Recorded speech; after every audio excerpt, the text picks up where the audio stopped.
Hello and नमस्कार। तो भारत में इलेक्शन चल रहे हैं स्टेट्स के। केरल में हो चुका है और असम में हो चुका है, वेस्ट बंगाल और तमिलनाडु में बाकी है। और उसी बीच भारत सरकार ने यानी कि भाजपा सरकार ने एक गुगली फेंक दी और जो ऑपोजिशन है उसमें फंस गया। अब उसे समझ नहीं आ रहा कि वो इस बॉल को खेले या ना खेले। खेलता है तो फंसता है, नहीं खेलता है तो फंसता है। आखिर वो गुगली है क्या? गुगली फेंकी गई है बजट सेशन को एक्सटेंड करके 16 से 18 के बीच में स्पेशल एक सेशन रहेगा। वहाँ पर जो वुमेन रिजर्वेशन एक्ट था जो कि 2023 में ही पास हो गया था, उसमें अब अमेंडमेंट किया जाएगा। और साथ में ही लगे हाथ जिसके ऊपर सबसे ज़्यादा एतराज़ है अपोजिशन को, डीलिमिटेशन कमीशन के बारे में भी वहाँ पर बात की जाएगी। और जो लोकसभा की सीट है, जो स्टेट असेंबली की सीट्स है, उनको बढ़ाने का वहाँ पर प्रस्ताव आएगा। कांग्रेस का कहना है, अन्य अपोजिशन का कहना है, डीएमके का कहना है और तमाम टीएमसी से लेके सबका ये कहना है कि वो पूरे तरीके से यहाँ पर विरोध करेंगे, क्योंकि 16 को सेशन होना है, 14 तारीख हो गई है और अभी तक ऑपोजिशन को ड्राफ्ट भी नहीं दिया गया है कि आखिर उसमें है क्या। तो आखिर में पूरा मुद्दा है क्या, और 2023 में जब एक्ट पास हो गया था तो आज उसकी बात क्यों हो रही है, इस सारी चीज़ों को समझते हैं। और क्या जो ऑपोजिशन कह रही है वो सही है या जो भाजपा कह रही है वो सही है, वो हम एंड में देखेंगे यहाँ पर। उसका जो मेन ओपिनियन रहेगा वो आपकी तरफ से भी रहेगा, लाइक शेयर और कमेंट के रूप में। तो 2023 में एक एक्ट पास होता है और उसमें प्रावधान किया जाता है कि जो वुमेन है उनके लिए जो पार्लियामेंट है और स्टेट लेजिस्लेटिव असेंबली है उसमें कुछ सीट्स रिजर्व कर दी जाएंगी, यानी कि वन थर्ड टोटल सीट्स जो दलितों के लिए है और जो शेड्यूल ट्राइब है उनके लिए जो रिजर्व है उनमें से वन थर्ड वुमेन को दे दी जाएगी। और टोटल यानी कि जो टोटल सीट्स हैं उसमें से वन थर्ड वुमेन के लिए हो जाएगी, इंक्लूडेड कि जो भी एसटी और एससी वुमेन के लिए की गई है। तो वन थर्ड ही टोटल रहेंगी, भले भले अलग उनके अंदर कोटा रहे। और उसमें ये प्रावधान भी किया गया था कि जब 2026 के बाद का सेंसस होगा, यानी कि जो अब शुरू हुआ है 26 में, जब उसके रिजल्ट आ जाएंगे उसके बाद उस डेटा को लिया जाएगा, उस डेटा को लेने के बाद देखा जाएगा और उसके बाद वहाँ पर डीलिमिटेशन कमीशन बनाया जाएगा। तब वहाँ पर सीट बढ़ाई जाएगी, जिसका मतलब था वो लागू होगा या तो 2029 के आसपास या 2034 के आसपास। तो इतना लंबा खेल था। 23 में सभी एग्रीड थे, लेकिन वो इस लोकसभा इलेक्शन से पहले की बात थी। और जब इस लोकसभा का इलेक्शन का रिजल्ट आया है तो हम जानते हैं कि भाजपा की टोटल सीट 242 पे सिमट गई थी, खुद की मेजॉरिटी नहीं है। और मुझे तो ऐसा लगता है, मेरा अपना मानना है, मे भी कुछ भी और भी हो सकता है, कि शायद जो असम में और केरल में इलेक्शन हुए हैं वहाँ पर कुछ हल्का सा अंदेशा हुआ है कि सीट्स में कुछ यहाँ पर ज़्यादा इजाफा नहीं होने वाला है और बंगाल और तमिलनाडु में काफ़ी झटका लग सकता है। इसीलिए ये बीच में लाया गया है, क्योंकि अब वहाँ पर इलेक्शन होने हैं, वहाँ पर अभी वुमेन की रिजर्वेशन को अगर ये पास हो जाता है जब ये स्पेशल सेशन में, तो वहाँ पर उसको दिखाया जाएगा किस तरीके से ये सरकार महिलाओं के लिए काम कर रही है। और उससे भी ज़्यादा अगर बात करें तो उसके लॉन्ग टर्म इफ़ेक्ट होने वाले हैं। तो क्या क्या वो इफ़ेक्ट हो सकते हैं जिससे सबसे ज़्यादा अपोजिशन को एतराज़ हो रहा है? तो सबसे पहला जो एतराज़ है अपोजिशन का, वो उनका कहना है कि जब बात ही हो गई थी कि जो डीलिमिटेशन कमीशन है, यानी कि एक ऐसा कमीशन बनता है हमारे देश में जो ये डिसाइड करता है कि जो कॉन्स्टिट्यूंसी है, जो भी जैसे विधानसभा की सीट है या जो लोकसभा की सीट है, वो पॉपुलेशन वाइज रहेगी, कितनी पॉपुलेशन पर रहती है, कौन सी जगह को इंक्लूड करना है, रीड्रॉ करनी है बाउंड्री, यानी कि कोई एक ज़िला है उसके अंदर 2 लोकसभा की सीट है तो डीलिमिटेशन जो कमीशन है वो उसको चेंज कर सकता है, कुछ गांव इधर से उधर कर सकता है, तहसील इधर से उधर कर सकता है, ये उसका काम है। लेकिन अभी जो एक एक्ट था 84 2001 में आया था अमेंडमेंट एक्ट, उसके द्वारा इसको फ्रीज कर दिया गया था कि लोकसभा की सीट नहीं बढ़ेंगी। वो उससे पहले भी हो गया था 1971 में भी, लेकिन अब कहा गया था कि फ्रीज ही रहेंगी। लेकिन कमीशन बना था, उसने बाउंड्रीज को रीड्रॉ किया था, लेकिन नंबर नहीं बढ़े थे। अब नंबर बढ़ेंगे और जो नंबर बढ़ेंगे वहीं पर सबसे बड़ा जो पेच है वो फंसा हुआ है। कहा जा रहा है कि 816 तक सीट हो सकती है स्टेट्स की, अगर यूनियन टेरिटरी की माने तो उनको मिलाकर 850 हो सकती है। लेकिन पॉपुलेशन बढ़ी है यूपी, बिहार की, मध्य प्रदेश की, राजस्थान की, पंजाब, हरियाणा की और घटी है, या कह सकते हैं स्टेबल है सदर्न स्टेट की, केरल हो, आंध्र प्रदेश हो, तमिलनाडु हो, कर्नाटक हो, पहाड़ी इलाके हैं जैसे हिमाचल प्रदेश है, और नॉर्थ ईस्ट के भी बहुत सारे ऐसे हैं जहाँ पर अधिक नहीं बढ़ी है, तो उनको इसका नुकसान होगा। और यही कारण है वो अपोज कर रहे हैं, पहले से ही अपोज कर रहे थे कि जो साउथ इंडिया है उसको बहुत नुकसान होने वाला है। क्योंकि अगर एक अंदाजे की बात करें तो यूपी की सीट जो लोकसभा की 80 है उससे बढ़कर 120 से 140 के बीच में हो सकती है, और वहीं अगर कंपैरिजन तमिलनाडु का करें तो 39 से शायद 59 या 49 के बीच में रह जाएंगी, यानी कि 50 और 60 के बीच में ही पड़ेंगी। तो हम समझ सकते हैं कि यहाँ पर खेल बहुत खराब है सदर्न स्टेट के लिए। उनको जिस चीज़ का इंसेंटिव मिलना चाहिए था, पॉपुलेशन कंट्रोल का, इकोनॉमिक डेवलपमेंट था, उसका उनको नेगेटिव इफेक्ट यहाँ मिलेगा, और यही बात यहाँ पर हो रही है।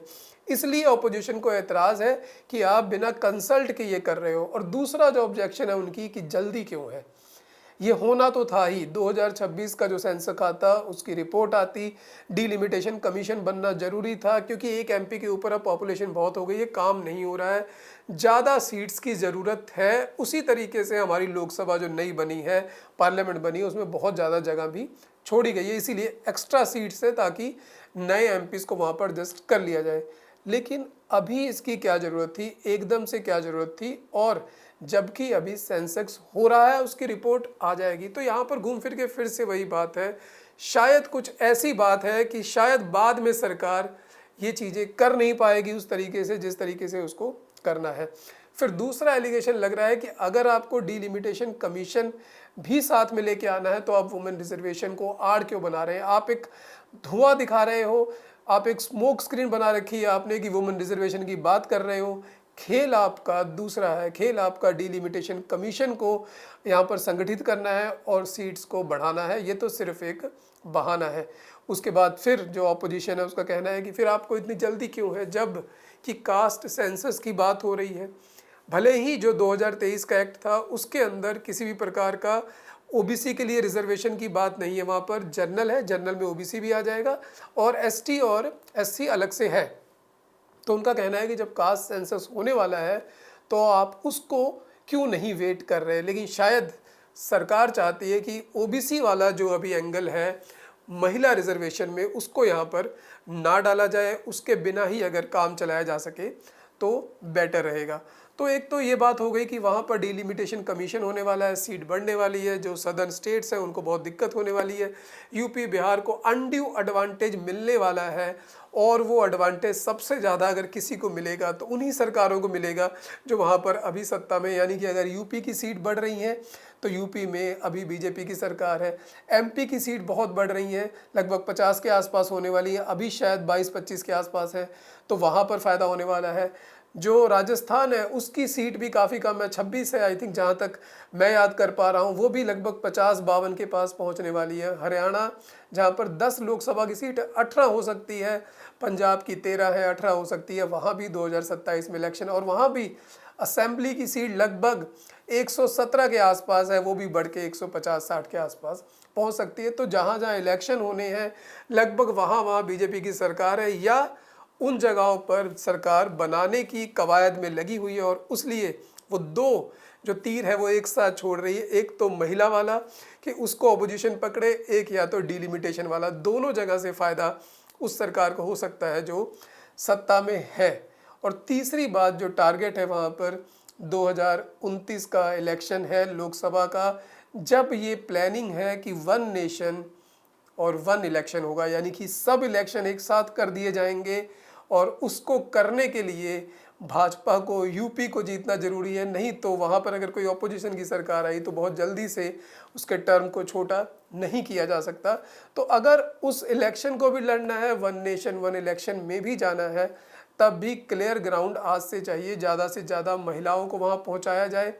जो कि एक तरीके से ये टिप्पणी नहीं है कि महिलाएं अपने आप को नुमाइंदा नहीं करती वहाँ पर, लेकिन हम ये भी जानते हैं कि बहुत सारी जो फीमेल है वो उन्हीं डायनेस्टिक पॉलिटिक्स के घरानों से आएंगी जहाँ पर पहले से ही मेल कैंडिडेट हैं, और उनको इसलिए सीट नहीं मिलेगी क्योंकि वहाँ पर रिजर्वेशन हो जाएगी, जैसा कि हम पंचायत में जानते हैं, जैसा कि पंचायत सीरीज आई थी पूरी, जिसमें था प्रधान पति जैसी एक टर्म को हम जानते हैं। तो ये भी भारत में एक देखने वाली बात है कि जो महिलाओं का रिजर्वेशन आएगा निकल के, क्या वो जेन्युइन आएगा, क्या वो खुद डिजर्व करते आएंगे, या फिर से एक शैडो एमपी शैडो एमएलए वाली बात हो जाएगी। तो ये भी एक यहाँ पर गंभीर बात है। तो ये सारे जो मुद्दे हैं ये इस वक्त ऑपोजिशन को परेशान कर रहे हैं। उस वक्त ऑपोजिशन का कहना है कि अगर हम महिलाओं के रिजर्वेशन का विरोध करते हैं तो तमिलनाडु और वेस्ट बंगाल में हमें एक थोड़ा सा झटका मिल सकता है, और अगर नहीं करते हैं तो ये पूरी बाजी मार कर ले जाएंगे। और अगर डिलिमिटेशन कमीशन को साथ में घुसा दिया गया, सीट बढ़ा दी गई बिना किसी कंसल्टेशन के, बिना ऑपोजिशन को साथ में लिए, बिना ऑल पार्टीज़ को साथ में लिए, तो ये डेमोक्रेसी कहीं से भी नहीं लग रही, ये किसी तरीके की डिक्टेटरशिप हम कह सकते हैं। ऑपोजिशन का ऐसा वहाँ पर कहना है। तो ये सारी बातें तो हो रही हैं, एक पॉलिटिक्स चल रही है, एक उनका लॉन्ग टर्म गेम है, किस तरीके से वो वोट को अपने लिए सेट करना चाहते हैं, वो सारी कवायद चल रही है। लेकिन बात ये है कि जो ये हो रहा है, क्या ये वैसे देश के लिए ठीक है या नहीं है, क्या ये जो लोकतांत्रिक सिस्टम है उसके लिए ठीक है या नहीं है, क्या वाकई इससे डेमोक्रेसी को बढ़ावा मिलेगा, क्या वैसे इससे वुमेन एम्पावरमेंट होगी, क्या ये सिर्फ एक स्लोगन बन के रह जाएगा, एक नया स्लोगन बन के रह जाएगा। क्योंकि हम देख रहे हैं किस तरीके से बीजेपी रूल्ड स्टेट में 10 तारीख से एक नई कैंपेन चलाई गई है, जिसमें जो इस एक्ट का नाम है वुमेन रिजर्वेशन का, नारी शक्ति वंदन अधिनियम। तो नाम तो बहुत रिस्पेक्टेबल रखा गया है, और नारी शक्ति वंदन अधिनियम के नाम से कैंप लगाए जा रहे हैं, कैंपेन की जा रही है, लोगों को जागरूक किया जा रहा है। किस लिए किया जा रहा है पता नहीं। आम लोग क्या करेंगे वुमेन रिजर्वेशन के लिए जागरूक होकर, जब जो बिल है कॉन्स्टिट्यूशन में पहले ही पास हो चुका है और अब उसमें अमेंडमेंट होनी है। लोगों की कोई उसमें राय नहीं है, लोगों के पास बिल नहीं है, इंटरनेट पे उपलब्ध नहीं है, ऑपोजिशन के पास है नहीं, लेकिन लोगों को जागरूक किया जा रहा है कि हम एक वहाँ पर बिल बना रहे हैं। तो इससे पता लगता है कि क्लैरिटी नहीं है, कुछ छुपाया जरूर जा रहा है। तो यहाँ पर एक कैंप लगाया जा रहा है, कैंपिंग की जा रही है, सब कुछ एक प्रोपेगेंडा, एक नैरेटिव की तरह चल रहा है। वहीं पर दूसरी बात करें, अगर अभी भी हम देखते हैं कि बहुत सारे एमपी जो, उनको कई बार हम डिबेट देखते हैं, बजट सेशन की देखें या मानसून से, या किसी भी इम्पोर्टेंट जो कोई एक्ट है उस पर बात हो रही है या कोई इशू है उस पर बात हो रही है, तो अगर ऑपोजिशन के एमपी को छोड़ दें और हम जो सत्ता पक्ष को छोड़ दें, और तब जो अन्य छोटी पार्टी हैं, निर्दलीय, उनको तो कभी मौका ही नहीं मिलता बोलने का। अगर 543 एमपी होने पर भी सबको मौका नहीं मिलता अपनी बात रखने का, तो अगर 816 और 850 हो जाएंगे तो क्या मौका मिलेगा, क्या रिप्रेजेंटेशन वहाँ पर होगी, कैसे पार्लियामेंट काम करेगी कि वो एमपी बोल पाए। यहाँ पर तो फिर ये हो सकता है कि सिर्फ एक प्रधानमंत्री आके बोले, गृह मंत्री आगे बोल दे और रक्षा मंत्री बोल दे, इधर से एक बार लीडर ऑफ अपोजिशन बोल दे, इतने में ही समय खत्म हो जाएगा। क्योंकि वहाँ पर हंगामा भी होना है, वहाँ पर शोर भी होना है, वहाँ पर कई सेशन जो है अडजर्न भी होने हैं, और इसलिए ऐसा लग रहा है कि जो लोकतांत्रिक सिस्टम था उसको बहुत ज़्यादा नुकसान होने वाला है। और फिर से वही बात कि जो साउथ की स्टेट्स थी जिन्होंने बहुत काम किया पॉपुलेशन कंट्रोल पे, लिटरेसी रेट बढ़ाई उन्होंने, उनको इसका क्या फ़ायदा होने वाला है, या सिर्फ जो इंडियन डेमोक्रेसी है सिर्फ वोट की एक गेम बन के रह जाएगी। तो ये सारी बातें चल रही हैं। देखते हैं 16 से 18 के बीच में जो सेशन होना है वहाँ पर पास हो पाता है, नहीं हो पाता है, कह नहीं सकते। पास हो भी जाएगा, नहीं भी हो सकता है, वो सिचुएशन पे डिपेंड करेगा। लेकिन दोनों ही बात में वही जो शुरुआत की थी हमने गुगली है, अगर ऑपोजिशन के कारण वो नहीं पास होता है तो ये हो जाएगा ऑपोजिशन महिलाओं के अगेंस्ट है, और अगर ऑपोजिशन मदद कर देता है, वर्कआउट कर जाता है, तो ये हो जाएगा कि लॉन्ग टर्म में ऑपोजिशन को वैसे ही नुकसान हो जाए, क्योंकि फिर वही हुआ जो सरकार चाहती थी। तो आज का जो एनालिसिस था आपको कैसे लगा, और आपको क्या लगता है इस मुद्दे पर सरकार को किस तरीके से चलना चाहिए था और ऑपोजिशन को किस तरीके से बिहेव करना चाहिए, और आखिरकार जो लोकतांत्रिक सिस्टम है, डेमोक्रेसी है, उसको इसमें नुकसान पहुंच रहा है, नहीं पहुंच रहा है, और क्या वाकई ये फीमेल एम्पावरमेंट है, वुमेन एम्पावरमेंट है, या वही बात जो हमने बात की, एक शैडो एमएलए और शैडो एमपी बनने की एक नई शुरुआत हो जाएगी। तो ज़रूर लाइक शेयर कमेंट करिएगा, ऐसे ही मिलते रहेंगे इंपॉर्टेंट वीडियोज़ के साथ। आज के लिए इतना ही दोस्तों, धन्यवाद, जय हिंद।